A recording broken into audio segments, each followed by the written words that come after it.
Alexeï Navalny, incarcéré à Moscou depuis son retour d'Allemagne, est jugé depuis ce matin pour avoir enfreint les règles de son contrôle judiciaire alors qu'il était dans le coma à Berlin et que Poutine lui-même avait autorisé son départ de Russie pour recevoir des soins après son empoisonnement. Jean-Sébastien Soldani. Oui, c'est un Alexeï Navalny détendu, souriant et insolent qui se présente face au juge. Après son entrée, la cour lui demande de s'asseoir. Il reste droit et insiste. « Je suis assis là depuis 7 heures du matin.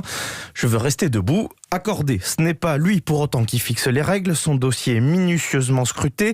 A-t-il manqué aux obligations de son contrôle judiciaire? Pour le responsable de l'administration pénitentiaire, ça ne fait aucun doute puisqu'il réclame que l'opposant soit envoyé dans un camp. Ces prisons isolées de tout et héritées du système soviétique. Mais pas de quoi faire sourciller Alexeï Navalny puisqu'à la suspension de séance, il demande à ce qu'un ami aille lui chercher un McDo. Finalement, c'est à l'extérieur du tribunal que c'est le plus animé. Les abords sont barricadés. Quelques centaines de militants pro-Navalny sont là. Des arrestations ont eu lieu. Arsénie prévoit de s'y rendre dans l'après-midi. Ils peuvent le mettre en prison autant de temps qu'ils le veulent. Mais regardez, les membres de son équipe sont eux aussi en prison, depuis des semaines ou des mois. Ça n'empêche pas les Russes de se mobiliser et de descendre dans la rue par milliers. Ils ont compris l'enjeu et s'organisent par eux-mêmes.